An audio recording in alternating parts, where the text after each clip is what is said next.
So good day everyone, I am Jenelyn Banquil, a third-year student at Mindanao State University, Bohol Campus with a degree of basic agronomy. So this day I'm going to discuss in chapter 2, which is the markets and government in a modern economy. So market. So when we talk about market, it is a place where buyers and sellers exchange their goods and services. And also, market, it is a mechanism through which buyers o ang sellers interact to set prices and exchange goods and services. So next is the market equilibrium. So mingon tag market equilibrium, it is actually represents a balance among all the different buyers and sellers, and depending upon the prices, households and firms all want to buy or sell different quantities. And also the market finds the equilibrium price that simultaneously meets the desires of buyers and sellers. So next is the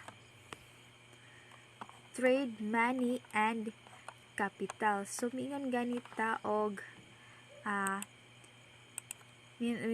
minta og trade. It is a basic economic concept that involving the buying and selling of goods and services with compensation paid by a buyer to a seller, or the exchange of goods or services between parties. And also kaning trade can also take place within an economy between producers and consumers. And next is the money. So mingon taog money, it is means of payment, or the flow of money is the lifeblood of our system. Money provides the yardstick of measuring the economic value of things and for financing trade. And also yung taog capital, it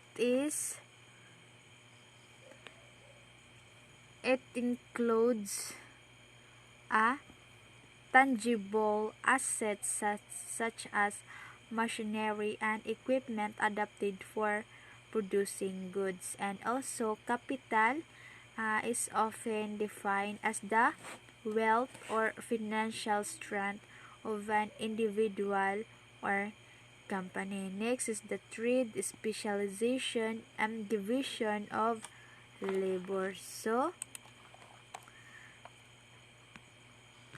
sa akong giingon kagaina, kumingon ta gani og trade, man siya it involving the buying and selling of goods and services with the compensation paid by a buyer to a seller, or the exchange of goods and services between parties. Then mingon na pud ta og specialization.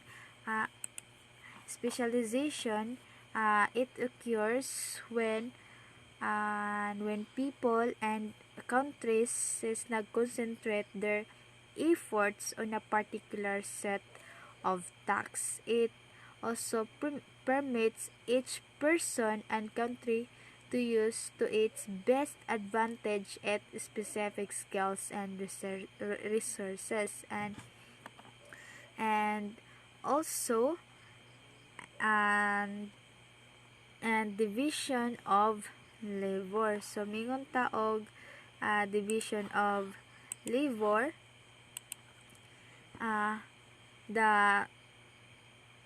the separation of a work process into a number of tasks, with each task performed by a separate person or a group of persons. So in short, mingon ta og division of labor, it is the separation of a work process into a number of tasks, which each task performed by a separate person or group person. So next is the globalization. So when we talk about globalization, it denotes an increase in economic integration among nations. Increasing integration is seen today in the dramatic growth in the flows of goods, services, and capital across national borders, where in fact ang globalization, one major component of globalization is the spectacular increase in the share of national output devoted to imports and exports. And also the second component of globalization is the increasing integration to financial markets. Next is the economic role of government, where in fact in the modern days ang mga governments take on many tasks and respond to the flows in the market mechanism. And next is how do government perform their function. And of course ang mga governments operates by requiring people to pay taxes, obey regulation, and consume certain collective goods and services. Because of its coercive power, ang government can perform function that would be not possible under voluntary exchange. Then next is that these functions are increasing efficiency, smoothing equity, and fostering macroeconomic stability and growth. So first is government increase efficiency by promoting competition, curbing externalities like pollution, and providing public goods. And the second is the governments promote the equity by using tax and expenditure programs to redistribute income toward particular groups. And the last one is the government foster macroeconomic stability and growth, reducing unemployment and inflation while encouraging economic growth through fiscal policy and monetary. So next is the efficiency. So yung taog efficiency, efficiency, it state in which every resource is optimally allocated to serve each individual or entity in the best way while minimizing waste and inefficiency. So in the other hand, scanning efficiency, it indicates a balance of loss and benefits. So next is the imperfection competition. So mingon taog imperfection competition, it is occur when ang buyer o ang seller can affect a goods prices. So next is the externalities. So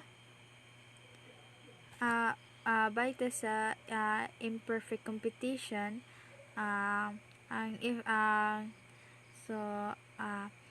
effect of imperfection competition leads to prices that rise above cost and to consumer purchases that are reduced below efficient levels. So the pattern of too high price and too low output is the hallmark of the inefficiencies associated with imperfect competition. Then mo-proceed ta sa externalities. So kung it is occur when firms or people impose cost or benefits on others outside the marketplaces. So and next is the public goods. So ngayon taog public goods, public goods are commodities for which the cost of extending the service to an additional person is zero, and which is possible to exclude individual for the enjoying. So that's all, and God bless.